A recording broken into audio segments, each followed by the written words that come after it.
Mindful Life Practice community. All right, let's come to a seated shape.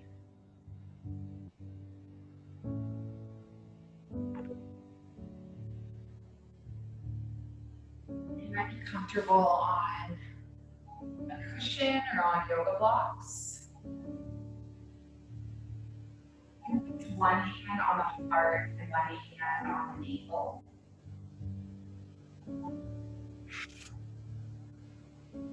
Just a little bit closer since I'm speaking into the computer. I mean, not my AirPods today. So anyway, with one hand on your heart and one hand on your belly.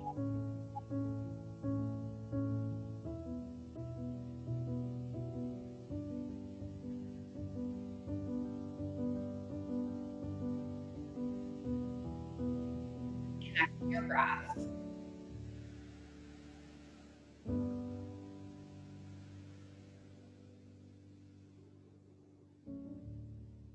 Connect to your practice and your intention in this moment.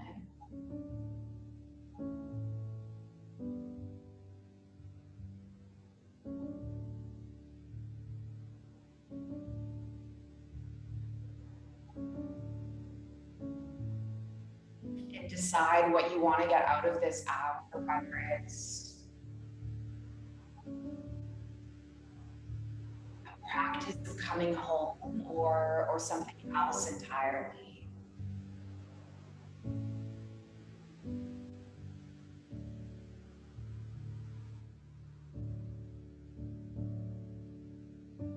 One more breath.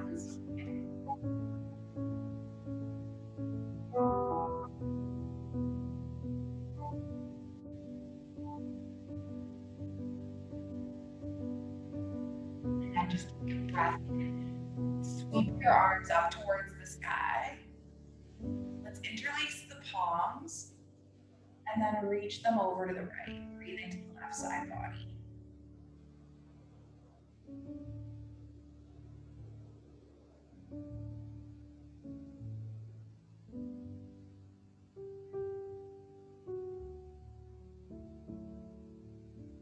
And take the arms all the way up.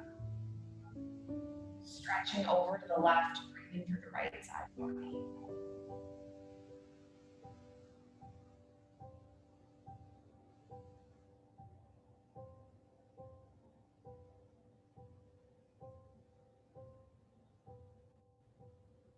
Good, lift all the way up with the arms, take a big breath in. And then we'll rotate over towards the right knee, gazing over the right shoulder.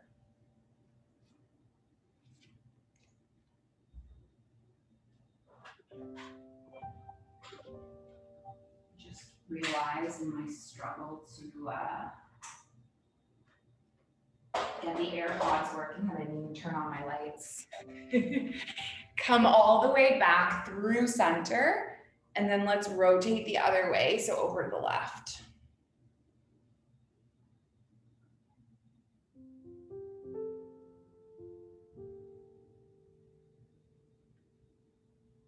Good, and then come all the way back, breath in. Taking your palms together. And then come onto your hands and knees. Palms underneath the shoulders, knees underneath the hips. And then do some cat-cow curls.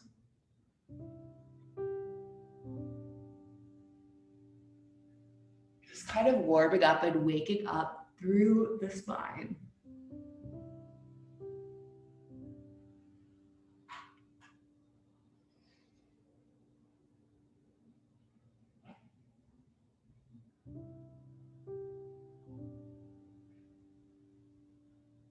And then come all the way into a neutral. Leave your left palm, lift your right arm up. Thread your right arm under, come onto the shoulder and the cheek, and just give yourself a moment in this twist. Maybe lifting your arm up and hooking near the hip.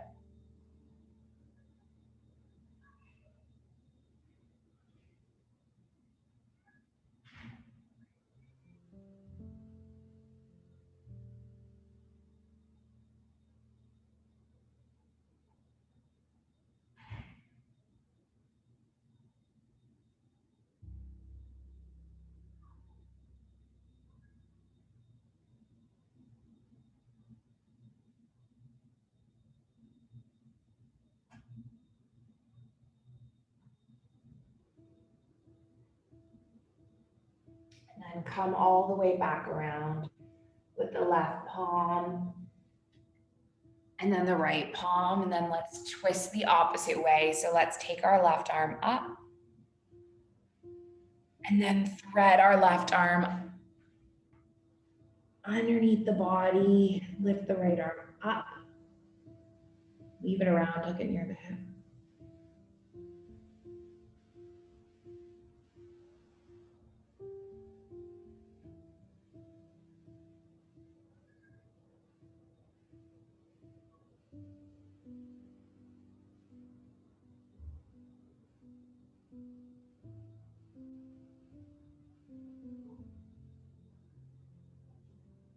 And then gently unwind, plant through both palms. Nice. Okay, so we're gonna take a half saddle pose. So basically what you're gonna do is keep your left leg long and bend through the right knee, okay? And your right shin is gonna be flat on the mat and your right foot is on the outside of your butt. So your butt is just snuggling down alongside your heel. If this is too much for your quad, if you are a spinning instructor, if your quads are tight, you might just come up onto a block and that is suitable, or any other props you have around. And if you're like me and you're really craving a deeper stretch, what I'm gonna do is I'm gonna walk my arms back and then eventually come all the way onto my back body. And we're gonna be here for 2 minutes.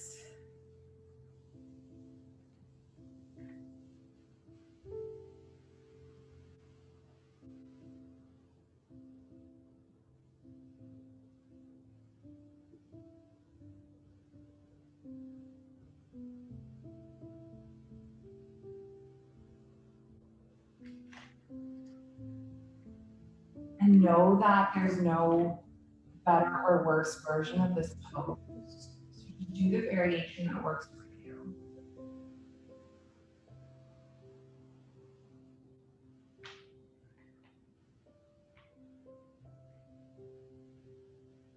So over the millennia, yoga has traveled between two opposing views of spiritual practice.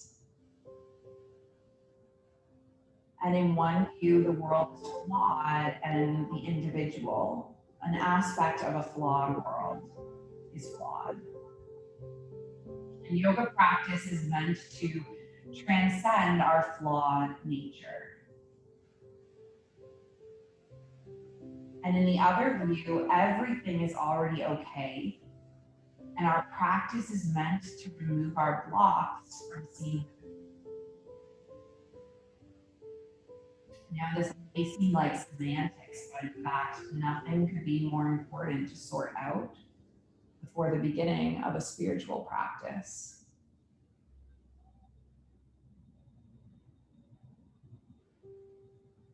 Patanjali's Yoga Sutra come from a time when yoga was practiced to transcend humanity's condition. And note the word of the following sutra: pleasure leads to desire and emotional attachment. Bad pleasure. The world is split into good and bad. Sutras have remained relevant because they speak the truth. And what is in question is how one chooses to use the truth. Are the sutras a means of escaping the world, or are they a set of instructions for becoming fully alive in this lifetime?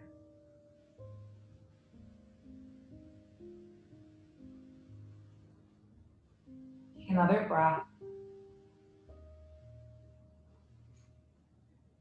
And then we're going to come up if you're on your back. Nice. And then switch the other way. Oh, I haven't done that stretch in a long time. That was nice. So your right leg is going to stay, and then your left leg is going to cross back. And if you have tighter quads, you might remain up on a block, And if you have more flexibility in your quads, you might come all the way down like me onto the back body.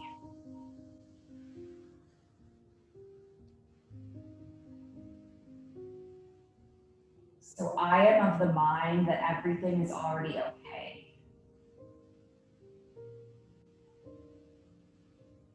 And for me, the sutras are an arrow pointing to the divinity within all of us.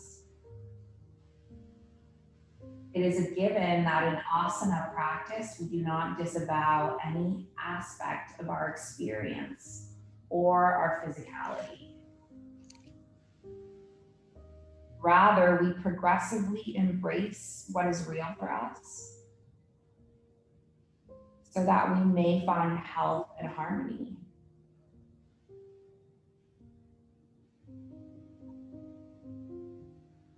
And why would this not also be true concerning every other aspect of ourselves?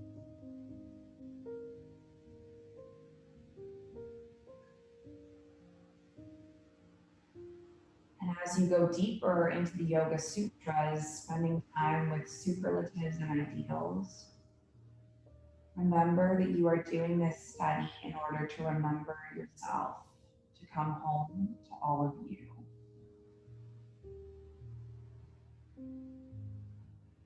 And only after we get beyond ideas of right or wrong can we truly begin the practice of yoga.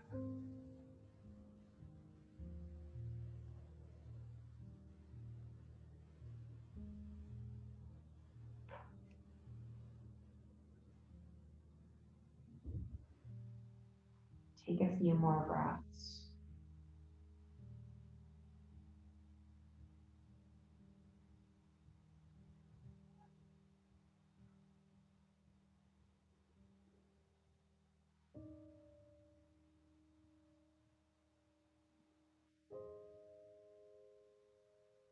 And come all the way back up.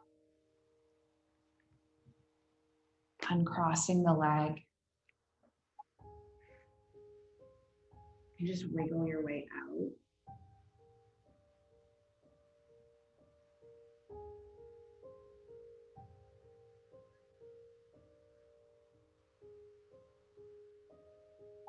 Now the next shape that we're going to do is a standing forward fold.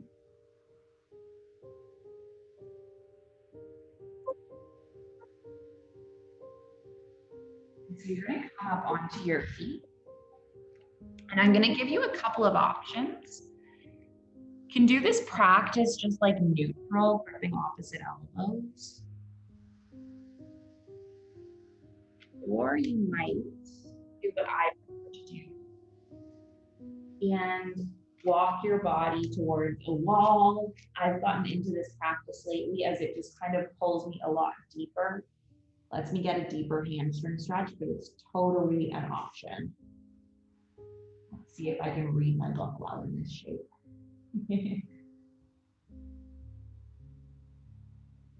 So most of us, the asanas, they're a long walk back.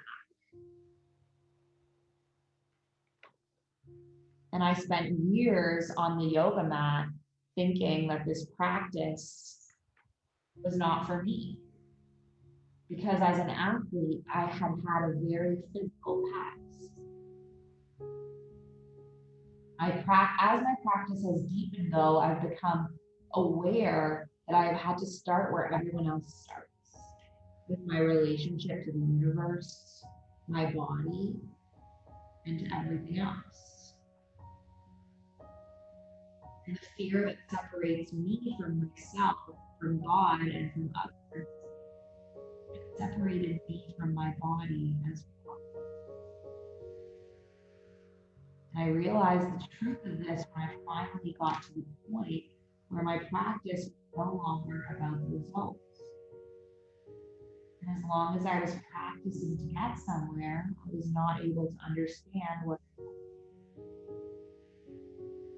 the biggest breakthrough came when I was teaching and watching my students struggle with this on their own business. And as I taught others to become still, my teachings began to seep into my own awareness. And I began to see that my practice was just another goal-driven exercise and not what it was always meant to be. The exploration of stillness in action. Take a few more breaths in that forward fold. And then come all the way up. And all the way up to seat. Find your head balance on the shoulder.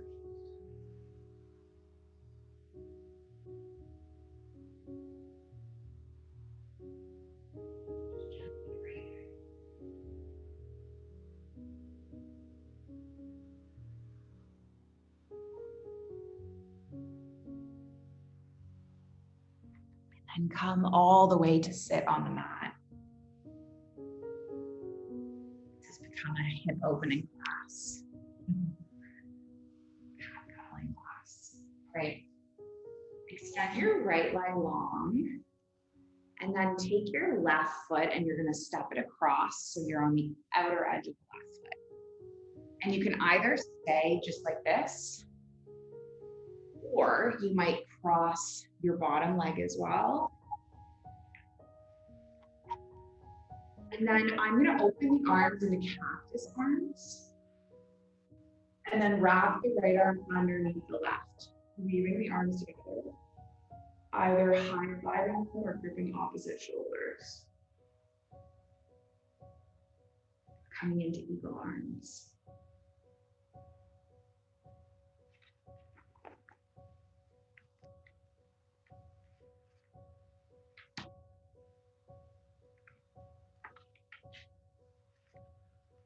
So the long walk back, it's become about experiencing where I am.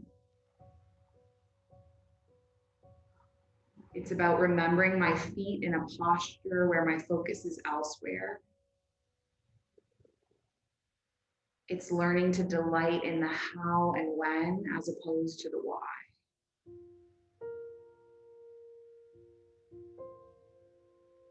The asanas are a roadmap to our true nature.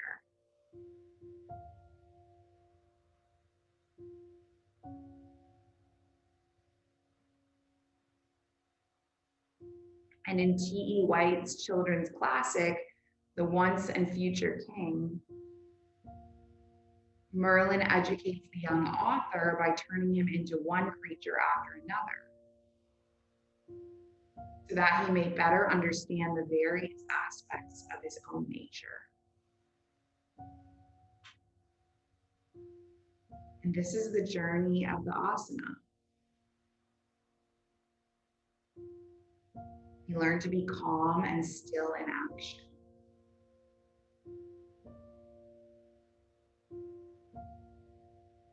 And vibrantly alive in stillness.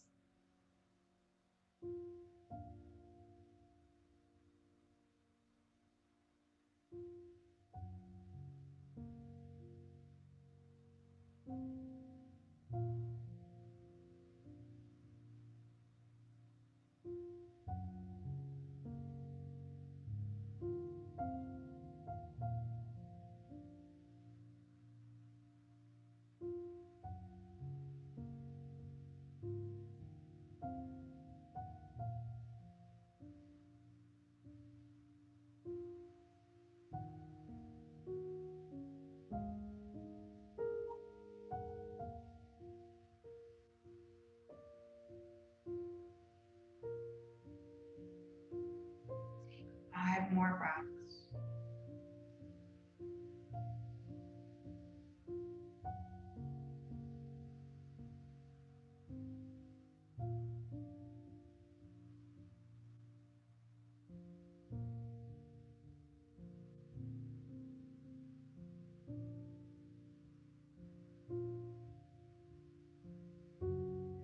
Unwind your arms.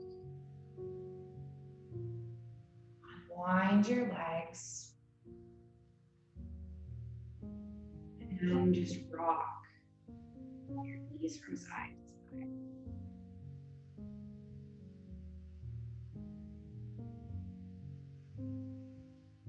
And we'll do the exact same thing on the opposite side. So you will have your right leg long this time. Correct? Your left leg is long. It's your left leg long. Yeah, left leg long. Right leg comes on top, and then maybe you bring left leg around.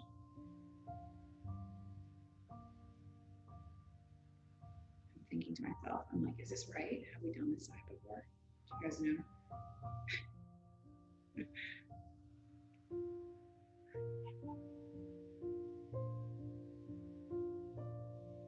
If your right leg long, and then your right leg under. And then lift your arms open. And then do the half arm that you haven't done. So line my left arm underneath my right.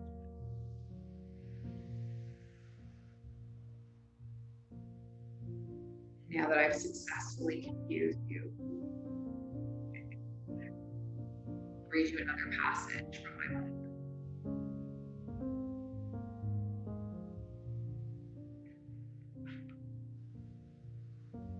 So yoga practice gives us a daily experience of the power of connection.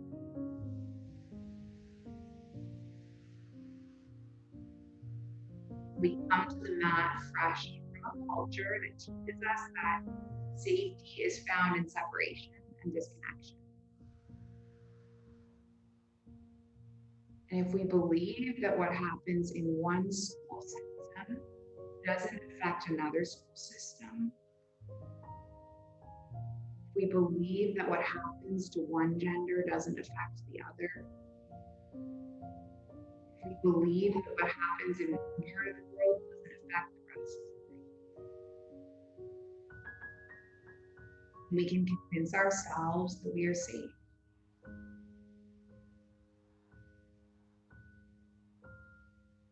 To rely on disconnection for protection is to rely on falsehood. As Martin Luther King Jr. said, truth pressed to the earth will rise again.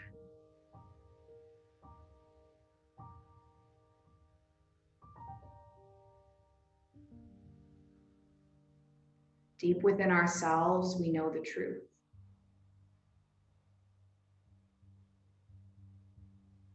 We know that we are all connected, that we are all part of something larger than ourselves. Our unwillingness to honor that connection creates an intolerable tension. And we all carry this tension within us to some degree.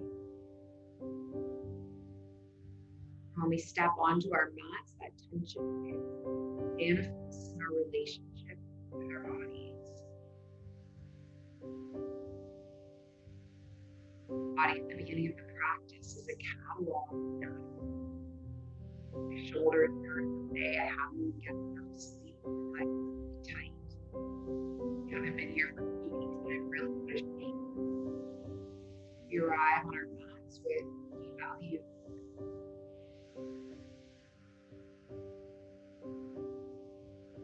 Take a few more breaths.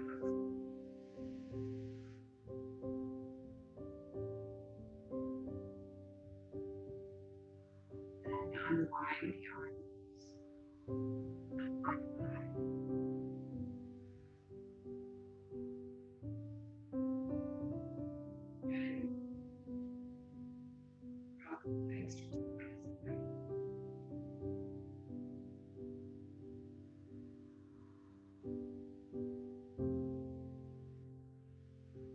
And then the last pose that we're going to take is, actually we'll do two more.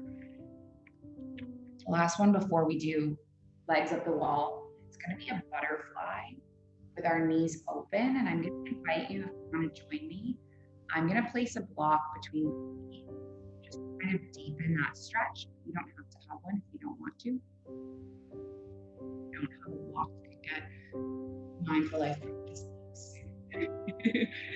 Just take a breath in and lengthen it, and then come forward, changing.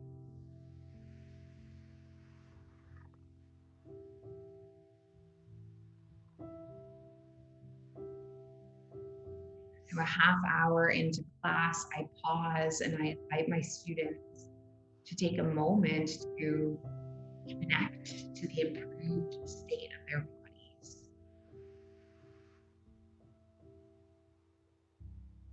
And miraculously, the sack of potatoes they dragged into the studio has been transformed into an alive, responsive, sensuous being. But their bodies have not changed. It is their experience of their bodies that has changed.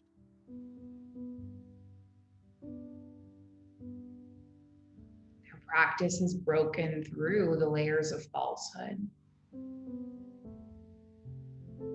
The sense of disconnection that formed in between classes.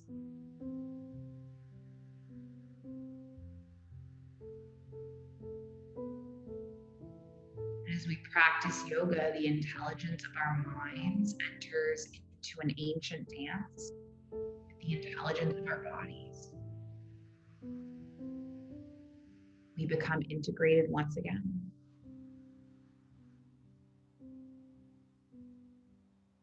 And we experience the power of connection.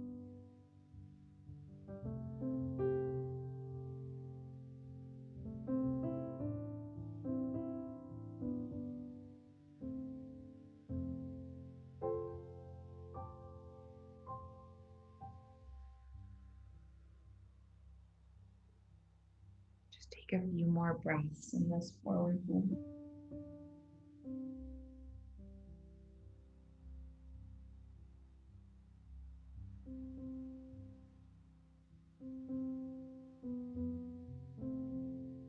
And we're going to make our way up. So the last pose that we're going to do tonight is going to be either legs up the wall or just a waterfall. Lie on your back and extend your legs up. Have to move. I love that she's been like kind of was asking for a few weeks there. She's back. Okay, so you can either lift your legs up, or you might support them on a nearby wall or a piece of furniture.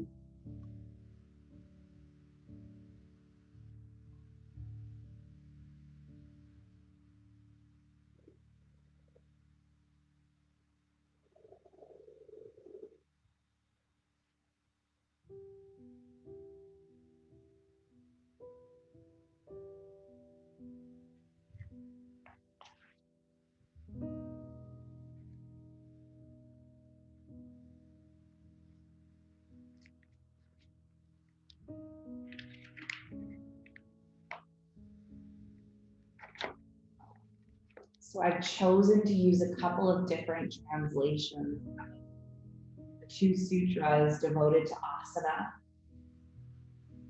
in order to better capture the essence of the sutra's wisdom concerning yoga postures.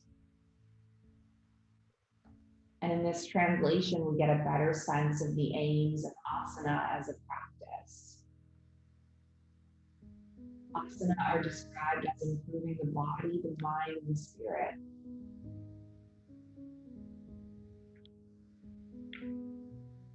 It's nice to see that things haven't changed that much in the last 2,500 years.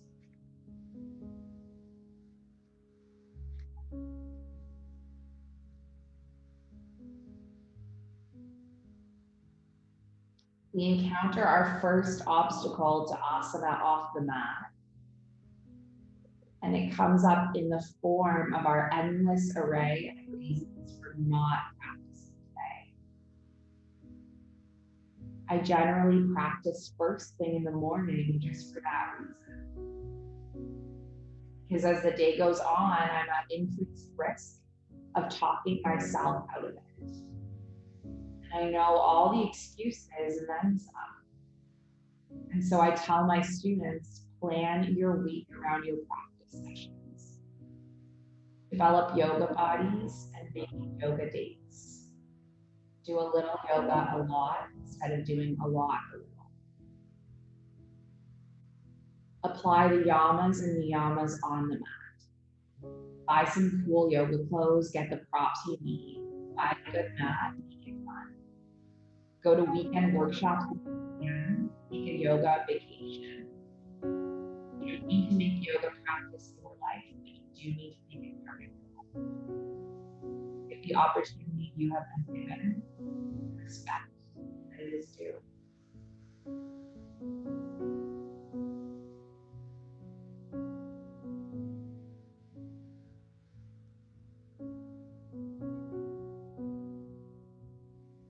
You want to stay in legs up the wall, feel free.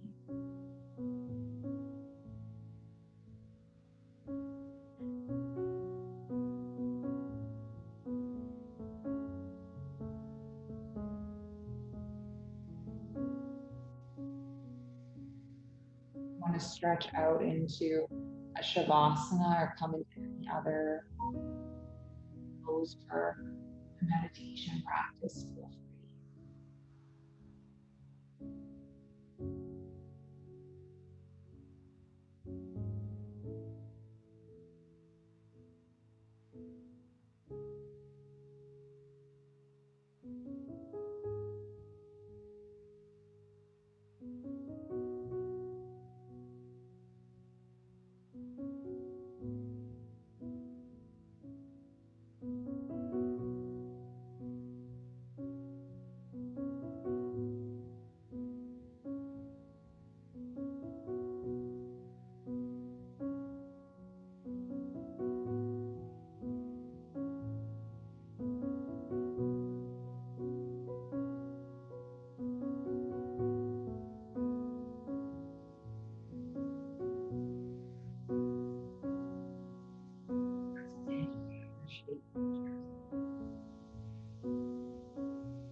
And then I'll bring you back in here two more times.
Ishkavamu Lela, Ishkavamu Lela, Ishkavamu Lela, Ishkavamu Lela. Ishkavamu Lela, Ishkavamu Lela. Give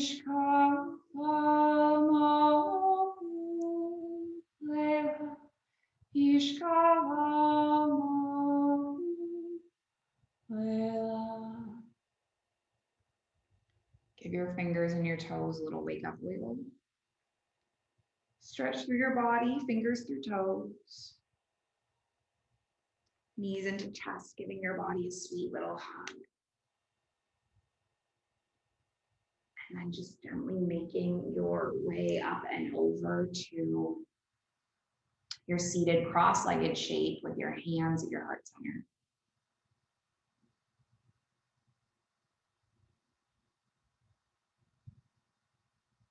Closing with our intention.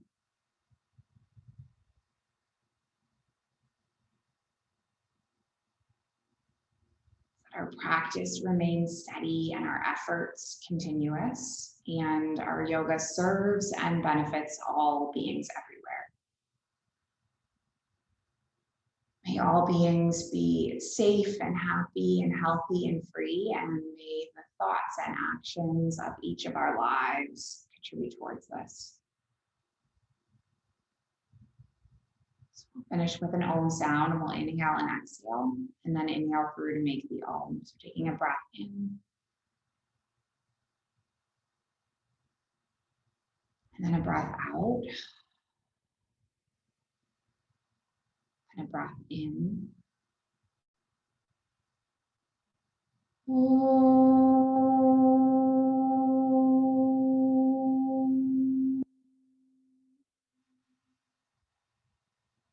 So much for joining me, for sharing this space and the practice.